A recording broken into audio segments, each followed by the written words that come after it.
Welcome to the solutions test review. So let's spend a minute talking about vocabulary.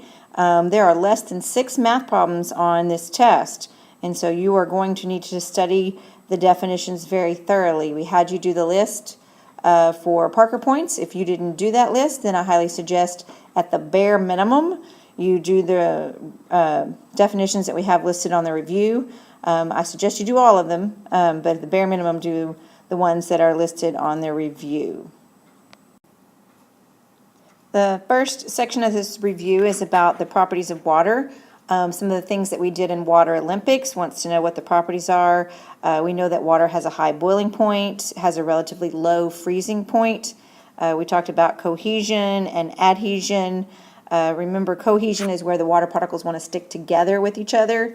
That's why we get things like water droplets, and then adhesion is when water wants to stick to something.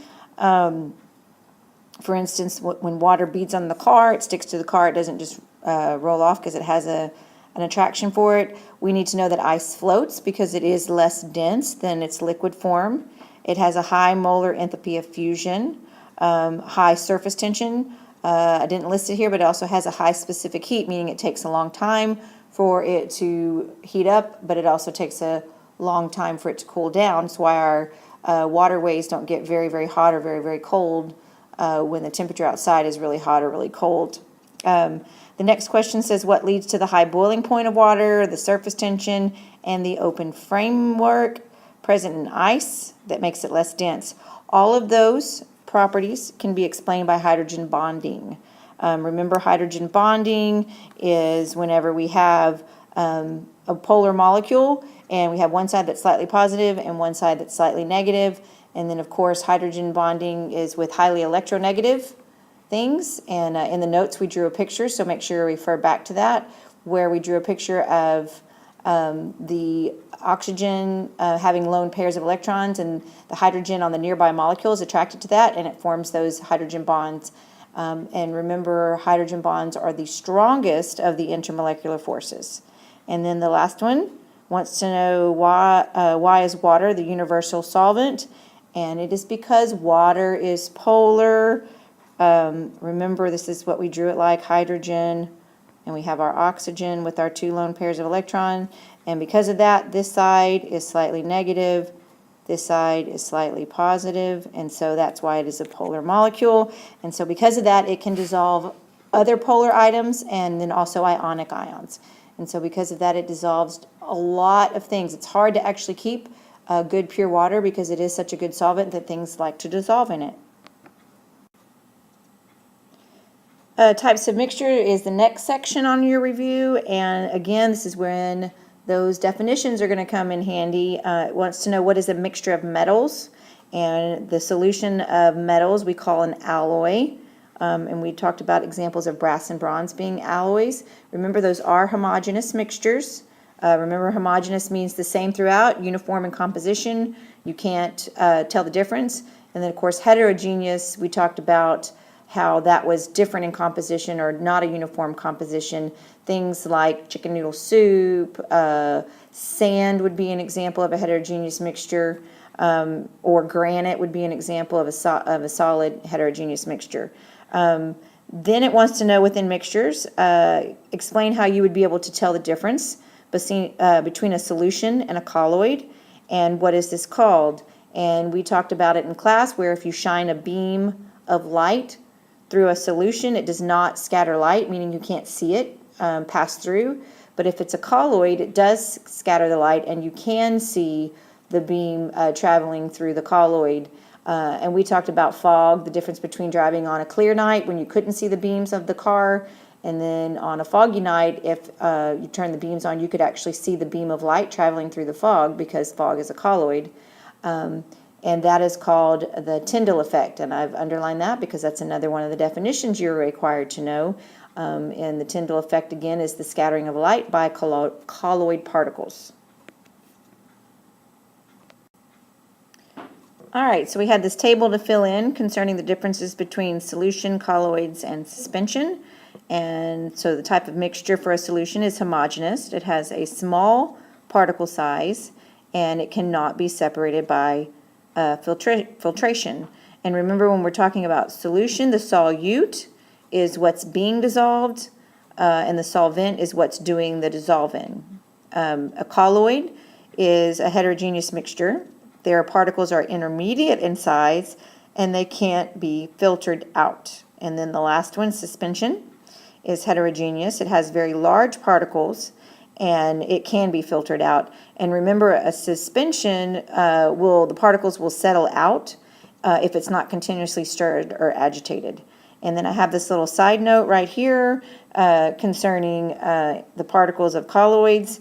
And I just want to make sure we talked about solute and solvent, but with colloids it's a little bit different. We call the colloidal particles. They form the actual dispersed phase, and that's what's being dispersed throughout the colloid. So in the case of fog, the water molecules that we see would be the dispersed phase in the air, and then the dispersing medium, which is solvent-like, would be the air itself. So I wanted to make sure you understand that the colloidal particles form the dispersed phase, and the dispersing medium is like a solvent when we're similar when we're talking about solutions.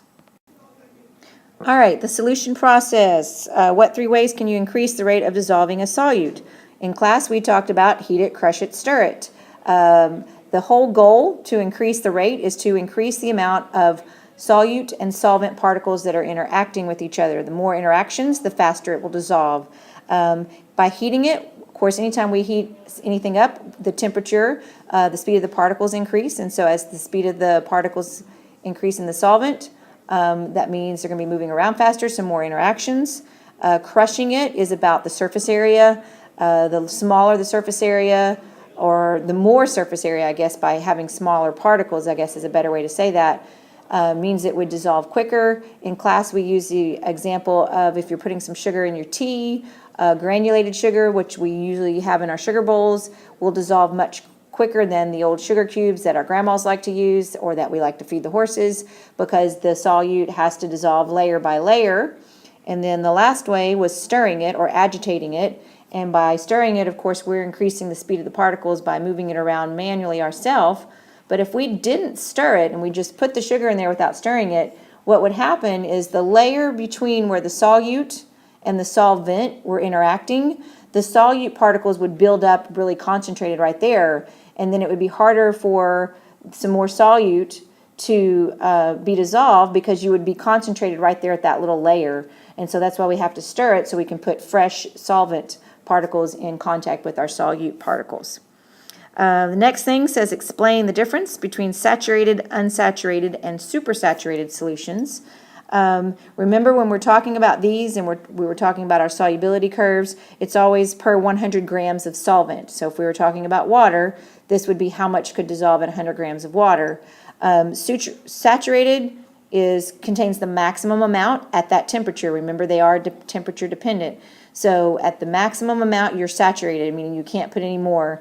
And we talked about that when you pour sugar in your tea and you stir, and after you finish stirring, you get a layer of sugar in the bottom because no more sugar will dissolve. So that would be a saturated solution. Unsaturated is when it contains less than the maximum, meaning we could still put some more sugar in there. And then, of course, supersaturated contains more than the maximum amount. And supersaturated are the most unstable, and they're the ones that tend to, if we were to disturb them, would crystallize. Or if we dropped a seed crystal in there, they would crystallize as well. And we talked about that's how you make rock candy. You heat it up, dissolve way more sugar than it can normally contain, and then you cool it back down, and that sugar will crystallize out.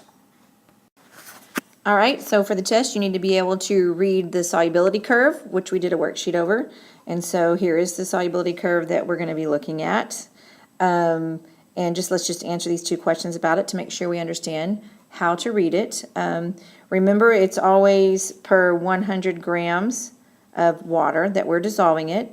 And so if I wanted to know how many grams of potassium nitrate will dissolve at 60 degrees, then I would go over here and find potassium nitrate. And of course, remember that's KNO3.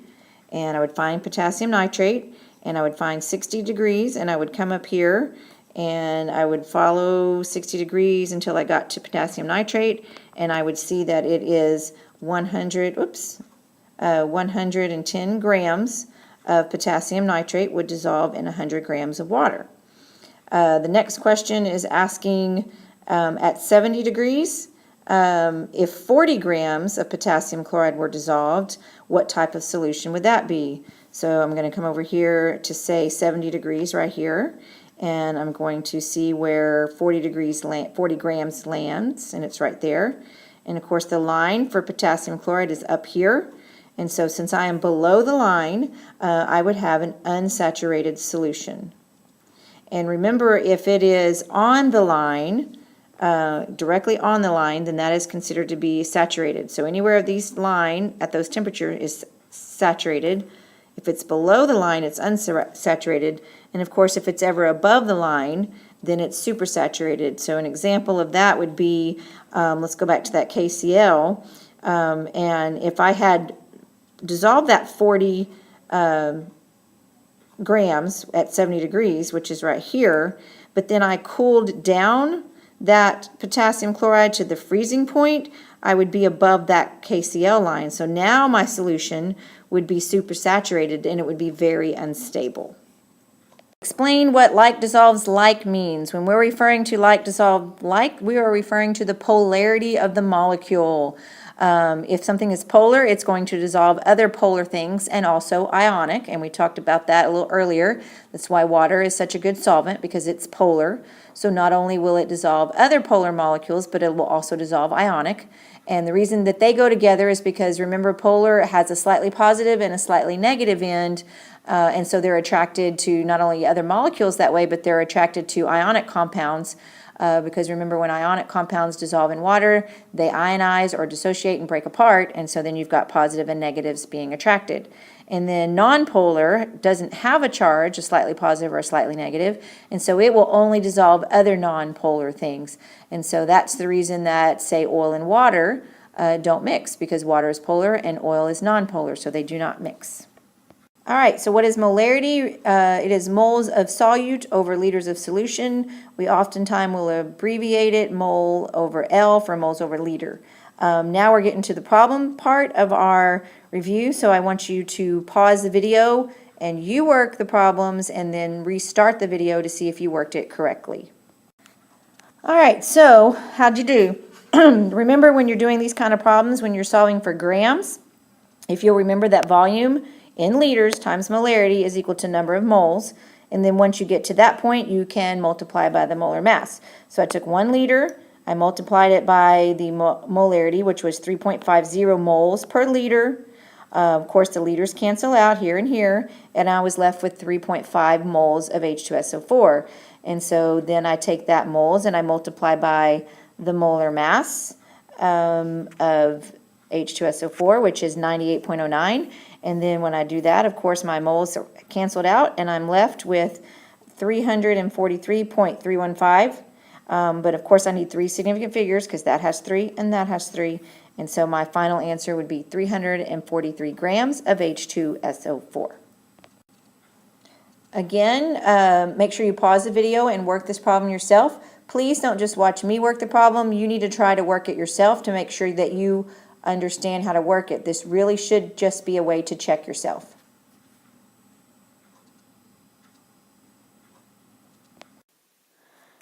All right, so here's the answer to this one. So how did you do on this one? A couple of things to make note of. Make sure that you change milliliters to liters. We do that by dividing by 1,000, because remember, there's 1,000 milliliters in 1 liter. And then we do, again, volume times molarity gives you number of moles, and that's all it's asking for in this problem.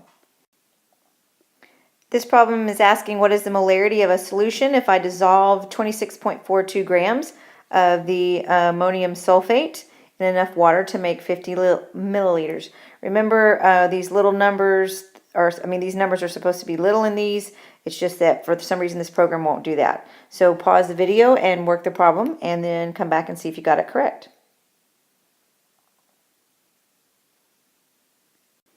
All right, so you should have gotten 4.00 molar ammonium sulfate solution. And the reason it's 4.00 is because if we look back up here, it is, actually it needs another 0. I didn't catch that. Actually, it needs to be 4.000 because it needs 4 significant figures. So the way we did this, in case you got this wrong, is we took the amount that we dissolved that they gave us in the problem. We divided by the molar mass because we needed to convert grams to moles. Then we got number of moles. And then in order to do our molarity, because remember molarity is moles over liter, we took those moles and divided by the volume in liters. And up here we went ahead and changed that up here and divided by 1,000 to get 0.05 liters, and then that gave us our answer. All right, this is the last one of the workout problems that we need to do. It wants to know how many milliliters of a stock solution of 12 molar HCl do you need to prepare 1 liter of a 3.5 molar solution. And whenever you see something with 2 molarities and 1 volume, that is your clue that it's going to be the dilution formula. So pause the video and work this and see what answer you get. Okay, you should have gotten 290 milliliters with the correct number of significant figures. So we're using that M1, V1, and of course we rearrange it to solve for V1. Just a quick note, remember that M1 is always going to be your higher molarity because it is the concentrated, and M2 is your dilute, so it's always going to be the smaller. But you've got to read your clues in the problem to know what you're going to be looking for. This one specifically said how many milliliters of the stock solution, meaning the concentrated, so that's going to be V1. After we solved for that, we actually got 0.291 liters, but this one asked for it right here in how many milliliters. So we need to be mindful of that when we're reading these problems. And so of course we take that liters, use the conversion factor of 1,000 milliliters to 1 liter, and we get 291 milliliters.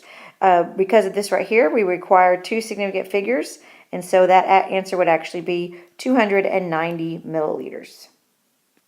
Okay, last 2 questions on the review. List and explain 3 colligative properties. Here we have boiling point elevation. Remember that means it's going to increase the boiling point of a solute, of a solvent. We have freezing point depression, which means we will lower the freezing point. And then also vapor pressure depression, which means we lower the vapor pressure. The last one is talking about if you had 1 mole, so you have an equal concentration of all these things added to water, which one would have the highest boiling point? And so we wanted to know which one would affect that boiling point elevation the most. And remember, it's the number of particles that does that. So again, this is supposed to be little subscripts. So H2SO4 would have 3 particles because it would go into 2 H pluses and then 1 SO4 minus, 2 minus, and so you would have a total of 3 particles. Here we'd have 3 plus 2, we'd have 5 total particles. The HCl would have 2 particles, and the ammonium hydroxide, NH4, is polyatomic, and the OH is a polyatomic as well, so you would have 2 particles here. So what would have the greatest effect is the magnesium phosphate. That would be with the 5 particles, it would have the greatest effect. So that solution would have the highest boiling point. Okay, I want to remind you again to please study those definitions. We went over several of them. Also, you did hopefully the definitions for the Parker points. And if you did not do those, you should go back and do those, specifically the ones that were listed directly in the review. So stay tuned for jokes. If you don't want to hear the jokes, then stop the video and continue your studying. All right, this time our jokes have to do with our solutions unit. So here's the first one. Why did the white bear dissolve in water? Because he was a polar bear. What do you call 2 teeth in a glass of water? A 2 molar solution. And finally, why are chemists great at solving problems? Because they have all the solutions. All right, continue to study for your test. Good luck tomorrow.